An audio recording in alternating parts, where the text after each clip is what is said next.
Welcome to Pay Your Dues, the podcast where we dive into the purpose, challenges, and power of America's labor movement. My name's Daniel Janeshi. And I'm Eamon McDonough. And we're not just taking a look at history. We're tracking the real-time issues that face unions today and exploring what it's going to take to overcome them.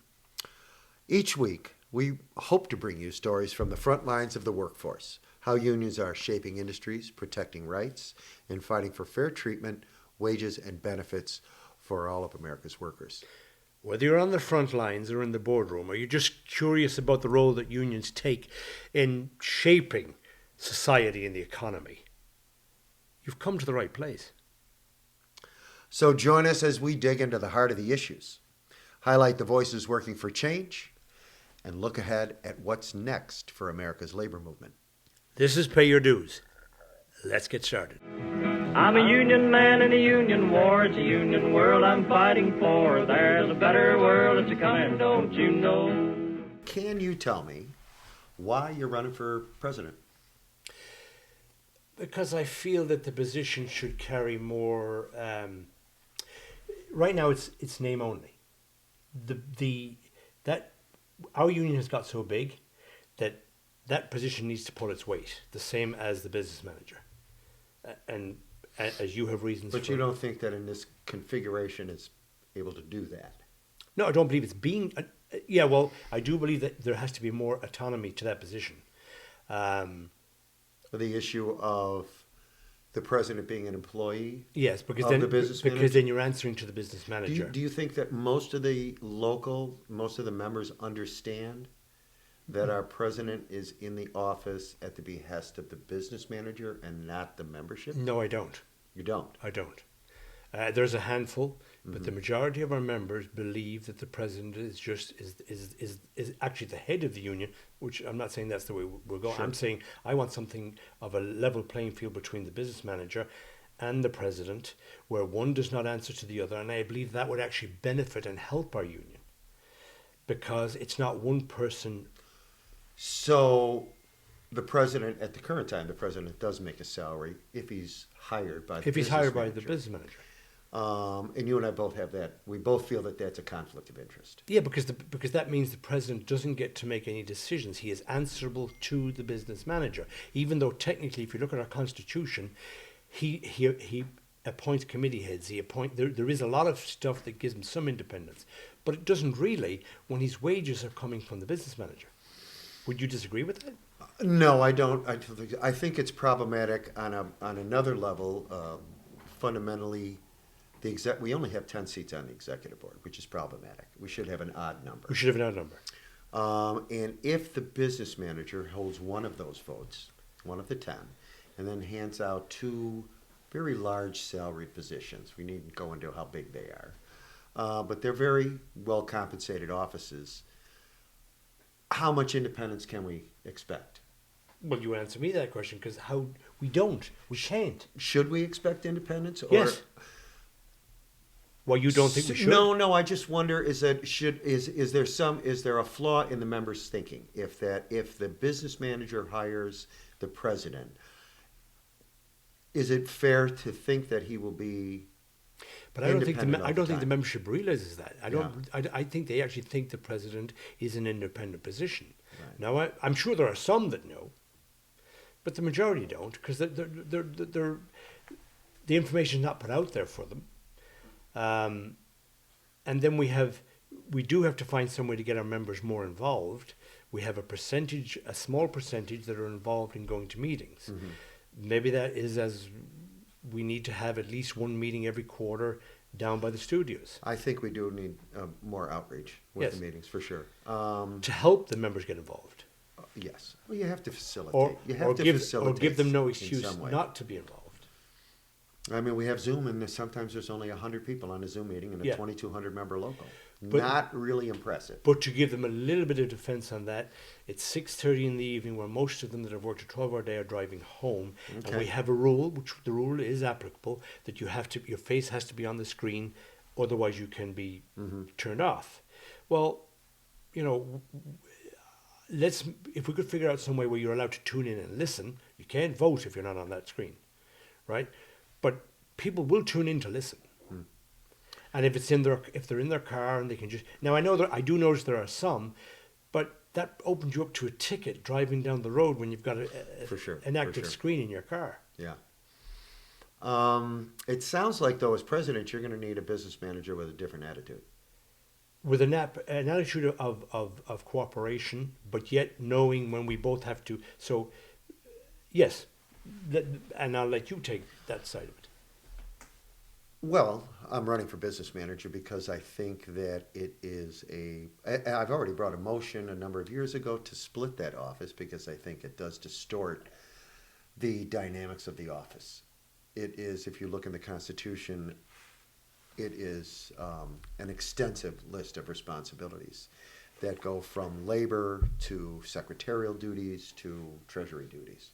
I think we could consider separating that office and creating an additional seat on the board, which would then give us an odd number. Correct, and make that maybe part of what you're saying, but also, as you have discussed, more of an organizing individual who's involved in, or maybe like to meet somebody for a few minutes in the Well, day. think of how much money we spent in the last 3 years alone, where we went through a strike and a pandemic, and we went to all this, Yeah. and we just kept writing them a check for $1,000 a month. Yeah. We can do better. Well, Just saying. I would think we should be doing better. Yeah. I mean, Yeah. we're wasting money that could be spent in bringing work back into the state. Mm-hmm. And as I said, and as we've both said, about the tax incentive, if we can bring in more work, there's no reason why we can't actually get maybe a little bit more of a sunset. But we got to show the state that we're justifying, we're paying our own way. Yeah, that's why I think it's so important that we have a presence out on the West Coast. And we have a presence for Illinois, not for 476 by itself. I think it becomes more powerful if we have a beachhead there. And we Okay. can take these monies. I mean, we will end up discussing salaries for the broadcasts that we talk about for our election. We'll talk about officer salaries and such. But there's plenty of money available to this union to invest in members' interest. Correct. And not necessarily just invested in 3 officers. Which who is have part to of be what, working. and it was your idea when we talked about bringing in an organizer for the South, Absolutely. but Absolutely. also for the commercial end of things as well as the TV and film. The organizer is,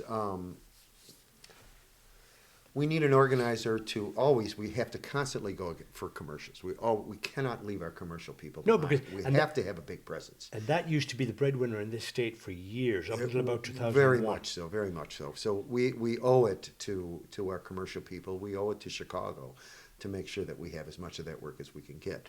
But what we're talking about is following the work that is going outside of Chicago, outside of Cook County, our jurisdiction, Yes. as recognized by the international. Which our jurisdiction should be the whole of the state We of Illinois. absolutely have to work with our fellow IA locals and do an outreach and try and get the state of Illinois for 476 television motion picture productions.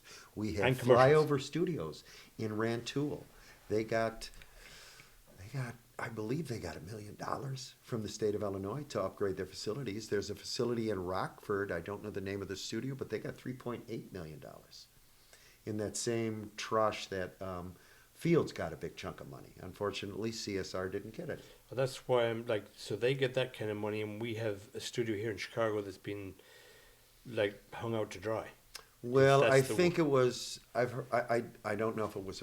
I don't know enough to say about why he wasn't a part of that. That would not apply to Fields. And Fields got the larger. Larger. I think they got $10 million, or it was $10 million. It was a block of $10 million. They definitely got money. I didn't know it was that much. It was a lot. Well, the folks in Rockford, I think, was 3.8, and I think Flyover got 1. And CineSpace was 29. Seriously, I didn't realize they got that much. 29 million. Back in the day. Not on this last tranche. No. Okay. Originally. Right. I mean, we would want to fact check that, but I believe that I'm right. Well, I don't think it does us What any year? good. It's never been good for a city to lose production facilities. 08. Oh, no, hang on. Sorry, 06. It's never been good to lose production facilities. It wasn't good to lose Fred Niles. It wasn't good to lose Bobby Udisek's facility, Ra. It was. Yeah, but Unisex, that was the expressway and all that. Oh no, they had fixed the facility and it was shooting, and then he sold it. Oh, I He did not sold know out, that. I thought yeah. it was actually. Actually, they paid very. I mean, the state paid very dearly for the foolishness they imparted on Raw Studios. Yeah. Oh, well, maybe that's why our studios went away. I don't know. Are we recording? Yes, we are. And actually, I like this aspect of including him in the conversation every now and again. For sure, for sure. The IA Bulletin, you look at some of the newer studio mechanic locals, they were given vast swatches of their territories, whole states, Yeah. crossover borders of other states. And why do we not have the whole state? I just think that it was never asked for. Now, do we have an issue? Would that be an issue with us not being part of the national? I can't answer that. I think all of that, we'll have to do it with the help of the international. We'll have Yeah, to because do it. I don't see why, if we're here, we can't take that and take the whole state, and part of our outreach can actually go into some of the other states if it or at least I think help. you have to. Yeah, I think you have to start. Would be to start at your regional meetings. Yeah. And talk to all of those local mixed locals, all of those business agents and mixed locals. I believe it's going to have to be some kind of reciprocal, reciprocal benefit to those members, that they could come up to Chicago or work features.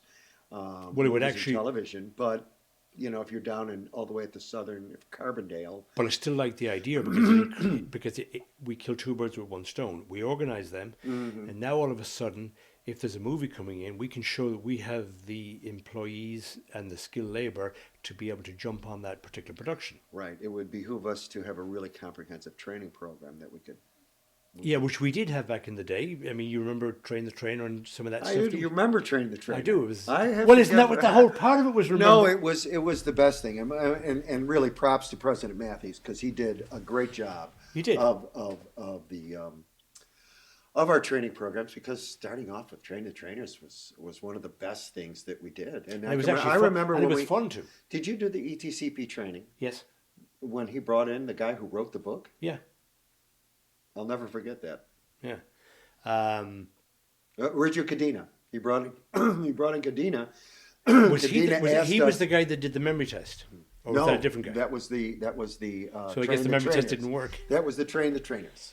Oh, that. Oh, I was. He mixed- went around the room and he said, "Tell me your name. Tell me your name. Tell me your And he name." And talked then he about went the back va- and he and would ask you a question. And he talked about the brown vase with the red rose and the goldfish. Exactly. There was more to it than that, but there was. Well, it's the whole palace. It's the whole palace, mental palace puzzle Okay. that you build from walking up to the door, the shape of the door, the whole thing. It was pretty amazing what Yeah. he did.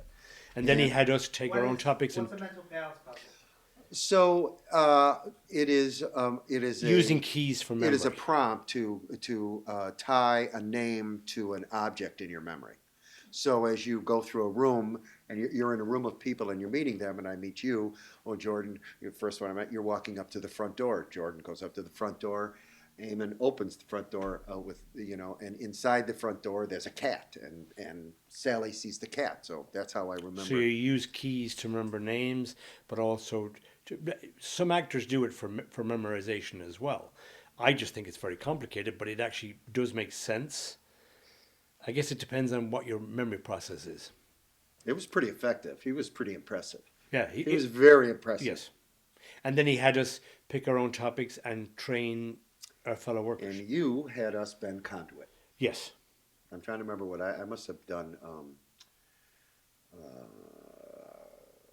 LED lighting. You did. You had the cards that Sin had. Wasn't that what that was? He'd started doing LED lights, and you had brought them in, and we were talking about why dimmers did not work on the lower end of it, because we were using Variax at the time to make it work. A regular electronic dimmer made it flicker too much when you were on the low level. Isn't that correct? Which has to hold with that fast forward with yeah. It's either capacitance or induction dimming. Yes. Is what it is. Yes. Boring the shit out of the guy with the headphones on in front of us. Well, he's been sleeping for the last 20 minutes. I think he has, but Yeah, this you may guys well put him to sleep. These training programs, but no, I think what we have to do is we have to continue to focus on why we're doing this in the first place, which is not to hear ourselves talk, But to tell But to people hear other what, people talk. but to get subjects out in front of the members that are important to us, that we think we need to have a dialogue about. Well, that's for another episode. All right. Call us, write us. Thank you.